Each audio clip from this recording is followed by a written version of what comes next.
তো আমি এখান থেকে দমদমে সোদপুরে চলে যাব, যেখানে সিপিএমের এজেন্ট আক্রান্ত। ঘটনাস্থলে সুজন চক্রবর্তী পৌঁছে গেছেন।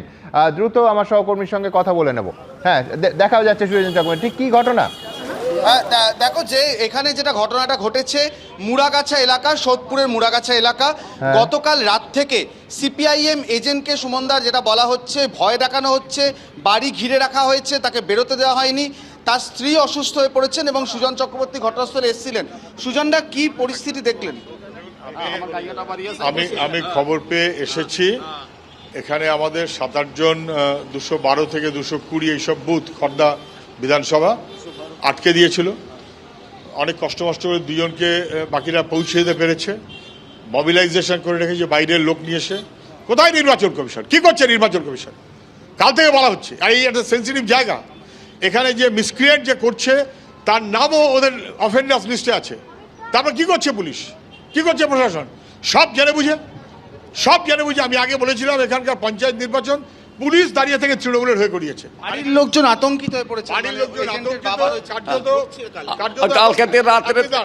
কার্যত এখন যেন দাঁড়ালো, ওর স্ত্রী, ওর বাবা সবাই মিলে আপনার হাতে ছেড়ে দিলাম নিরাপত্তা। ঠিক আমাদের দায়িত্ব, শেষ পর্যন্ত আমরা থাকবো। কিন্তু কেন হচ্ছে এগুলো?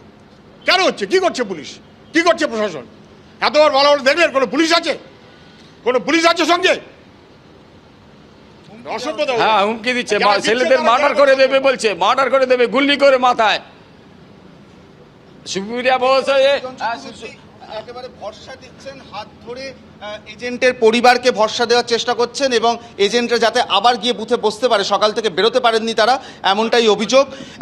পাশের একটি ধাবা দখল করে রাখা হয়েছে, সকালবেলা থেকে বাড়ি ঘিরে রাখা হয়েছে, বেরোতে পারছিলেন না এজেন্ট। তারা যাতে বুথে বসেন সেটাই চেষ্টা করছেন এই মুহূর্তে সুজন চক্রবর্তী। ধন্যবাদ, অনেক ধন্যবাদ অরিত্রিক। আমার সহকর্মী অরিত্রিকের সঙ্গে কথা বললাম। আমি এখান থেকে বরানগরে, যেখানে আপনারা জানেন বিধানসভার উপনির্বাচন, সেইখানে অশান্তি হয়েছে। সরাসরি আমার আরেক সহকর্মী ময়ূক ঠাকুর চক্রবর্তীর কাছে চলে যাব। ময়ূক, মারাত্মক অভিযোগ, কাউন্সিলর সঙ্গে বচসা এবং খোদ বাম প্রার্থী তন্ময় ভট্টাচার্য হাতাহাতিতে তিনিও জড়িয়ে পড়েন, এরকম শোনা যাচ্ছে। ঠিক কি হয়েছে ময়ূক? দেখতে পাচ্ছি ছবি। হ্যাঁ, সুমনদা, আমরা এই মুহূর্তে রয়েছি বরানগরের বিকেসি কলেজে। আমার সঙ্গে রয়েছেন এখানে বরানগর বিধানসভার উপনির্বাচনে এখানকার সিপিআইএম প্রার্থী তন্ময় ভট্টাচার্য। একটু আগে যে ছবি দেখা গেল, এই বরানগরের 14 নম্বর ওয়ার্ডের তৃণমূল কাউন্সিলর শান্তনু মজুমদার, তার সঙ্গে বচসা, অল্টারকেশন এবং তার পরবর্তী ক্ষেত্রে হাতাহাতিতে মতো ঘটনা ঘটলো বিকেসি কলেজের মধ্যে। আমরা তন্ময় ভট্টাচার্যের সঙ্গে কথা বলবো। আপনার সঙ্গে এই 14 নম্বর ওয়ার্ডের এখানকার তৃণমূল কাউন্সিলরের আমরা দেখলাম যে রীতিমতো ধস্তাধস্তি, হাতাহাতি, দুজনকে মারতে যাচ্ছেন, এরকম পরিস্থিতি? না, দুজনকে মারতে যাইনি। প্রথম কথা হচ্ছে যে আমি স্বভাবসিদ্ধভাবেই, বা যে একজন প্রার্থীর যা করা উচিত, সকাল থেকে আপনিও ছিলেন আমার সঙ্গে, আপনি জানেন, বিভিন্ন বুথগুলোতে গেছি, বুথগুলোতে বেরিয়েছি, কোথাও কোনো ভোটারের সঙ্গে আমি কথা বলিনি। আপনি নিজেই তার সাক্ষী। এবং এমনকি ভোটার আমাকে লাইনে দাঁড়িয়ে নমস্কার করেছে, আমি তাকে বলেছি আজকে আমি প্রতি নমস্কার করতে পারবো না, সেটা আইন বিরোধী। এটাও আপনি শুনেছেন। স্বাভাবিকভাবে আমি বুথগুলোর ভেতরে ঢুকছি, ব্যবস্থা ঠিক আছে কিনা, আমার পোলিং এজেন্টদের সাথে কথা বলছি, বেরিয়ে আসছি। এই বুথের ক্ষেত্রে সেইটা করে আসার সময় একটি বাচ্চা মেয়ে, আমারই বন্ধুর মেয়ে, আপনি তাকেও চেনেন, সেই বন্ধুকে, প্রবাল পোদ্দার, আমাদের পার্টি এরিয়া কমিটির মেম্বার, ওর মেয়েটিকে আমি একটু বুকে জড়িয়ে ধরে আদর করেছি, করে তারপরে আমি আবার এগোচ্ছি। এই এগোনোর পথে হঠাৎ এই মেজো এবং তার বাহিনী,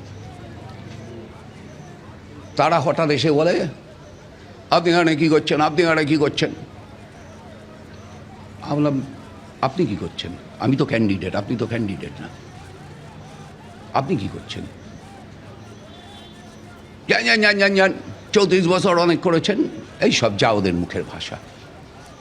হরমাদ, এর মধ্যে পিছন থেকে একজন চোর, জালিয়াত চিৎকার করা শুরু করলো। সেটা পেছনের একজন প্রথমে। তারপরে হঠাৎ এই পার্টিকুলার কাউন্সিলর মেজো, সে হঠাৎ চোর, চিটিংবাজ বলে চেঁচালো। তখন আমি তার কাঁধে ঠিক এইভাবে হাতটা রেখেছি, ঠিক এইভাবে কাঁধে হাতটা রেখেছি, রেখে বলছি, কী বললে? চোর, চিটিংবাজ, কী চুরি করেছি বলো? আমি তো জ্যোতিপ্রিয় মল্লিকের মতো জেল খাটছি না ভাই চুরির জন্য। একদম স্কাফলিং এর মতো ঘটনা আমরা তো দেখলাম যে ধস্তাধস্তি, কাউন্সিলর আপনার ওপর একটা তারপরে কাউন্সিলর এবং কাউন্সিলরের পাশে একটি ছেলে ছিল, আমি তার নাম জানি না, সেই ছেলেটি তারপরে হচ্ছে আমাকে খুপে খাপে 2-3টে ঘুষি মারে এপাশ থেকে বাদিক থেকে। আমার মোবাইলটাও পড়ে যায়, সেটাও আপনারা দেখেছেন, মোবাইলটা আমি পরে তুলে সংগ্রহ করি। এবং এপাশ থেকে আরও একটি ছেলে, সেও ঠেলতে থাকে আমাকে কনস্ট্যান্টলি।